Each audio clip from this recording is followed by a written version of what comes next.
Hi all, Dawn with For My Heart's Desire, very first YouTube video. How exciting is that? And I'm using the Graphics 45 Rare Oddities paper pad. I fell in love with these papers and ordered the entire collection, the 12 by 12, the 8 by 8, the pockets and tags, the chipboard pieces, and I am in search of other to go with this because I have quite a few papers left in the paper stack that I want to make other projects with. I've made a few so far, and my very first YouTube video is going to be on this project. It is this wonderful little 6x6 mini album. The design throughout is pretty much the same with some flip pages, but we'll go through that in a moment. Let's start with the front cover. It has some chipboard pieces that have been backed on black cardstock to make it pop up just a little bit. I've used a Tim Holtz buckle, and that's strictly just for decoration with the green ribbon. One of the ring fasteners. Some of the chain was actually in my stash, so I'm not sure exactly where I've had it, but some of the elements throughout this I actually ordered, and I'll describe those as I go along. I also used some of Wild Orchid Crafts.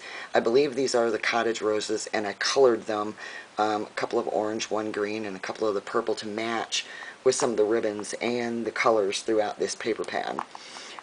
That's the front cover, and the spine, well, let me finish with the chain. It's got a couple of little charms on them. I believe the clock and the key I got from Hobby Lobby, and I believe it's spare parts, and the little spider that's hanging from the bottom of the chain I actually got with another order with some embellishments that I had ordered from Butterbee Scraps, but I'll show you those in a minute.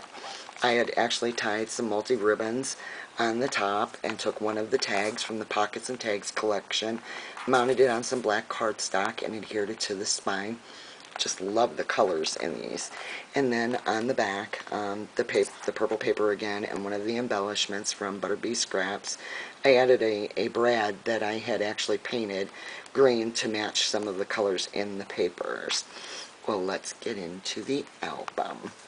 The album itself is 6x6. The pages are, I believe, 5 3/4 and 5 by 5 3/4, so there's lots and lots of real estate in this. Let me see if I can bring this up a little bit. This is one of the, from the Pockets and Tags, one of the little cards on it, and I had just backed it on some black cardstock to make it pop up a little bit. And it's actually a flip up, and it's magnetized for some journaling or a photo. On this side I had used a one of the chipboard pieces. Love, love, love these. And I used a decorative border punch on all of the flip outs, on all of the pages. I left this one semi-blank because I just love the colors in these papers so much that I didn't think I wanted to add too much embellishment, but it leaves lots of room for photos or even journaling. Each pocket page has its own photo mat, and they are covered in paper on both sides, and this is one of the embellishments that I'd actually ordered from Butterbee Scraps that I had used throughout the album as the tab pulls for each one of the photo pages, and I just love them. I think they're just gorgeous. On the second page, excuse me, this is kind of hard to do one-handed, but on this one I had just used one of the pages, and then I used one of the cut-aparts and mounted it on black cardstock with some ribbon and made it a magnetized pull down so you can do some journaling or photos, whatever you prefer. On this one, this is actually a little half page, and there are two pockets. Each one has a little photo mat that comes out on each one, and it's got paper on both sides. Love these books, and these bats are just adorable. When you flip it over, I actually used a piece of the paper from the 12 by 12 pad on this, and it says Rare Oddities, and I had cut out and made a little pocket and cut out two of the little cut-aparts and mounted them on black cardstock and stuck them in the pocket. The frog is so cute. And then I left this page blank so you can add any photos or memorabilia that you would like. Again, here's the photo mat. Paper on both sides. Just love this paper. Just gorgeous. Just gorgeous. Colors are just so vibrant. On this page, I used one of the cut-aparts and adhered it on the bottom and the side to leave it open as a pocket so you could add. This is another one of the cut-aparts, and I mounted on black cardstock and put it in there so you can put, again, photos or memorabilia behind it. Excuse me. On this side, I used one of the chipboard pieces and only adhered it on the bottom so that you could actually slide a photo or a photo mat from behind it. This is another one of the cut-aparts from the paper pad.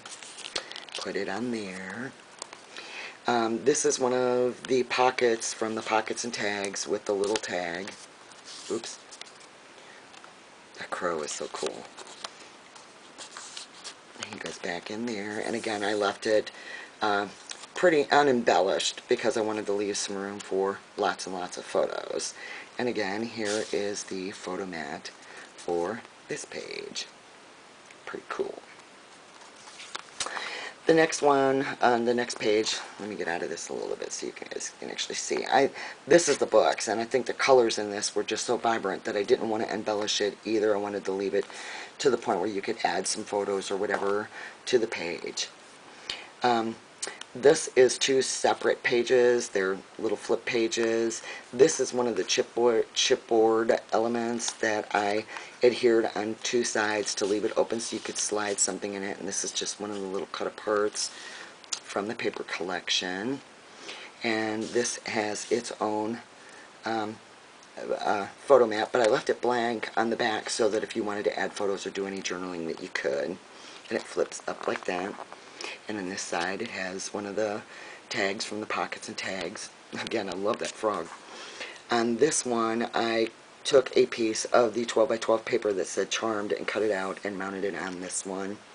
And here is the photo mat for this page. And when you flip it, it has another one of the little elements from the Pockets and Tags, and I mounted it on black cardstock and just put it in the corner. On this is another one of the chipboard pieces, Deathly Delight, of course. And I only mounted it at the bottom as well so that you could actually stick some photos or photo mats behind it, just like that one and this one. Gosh, the colors in these papers are just, I mean, gorgeous. I just could not get enough of these papers. And that owl, oh, he's so vibrant and so lifelike. But here's the photo mat for this one. And there's Mr. Ellie. And on the next page, I used another one of the chipboard pieces, and I only mounted it on the bottom, so again, you could stick a photo mat or photos behind it. This is another one of the cut-aparts from the paper that I had mounted on some black cardstock.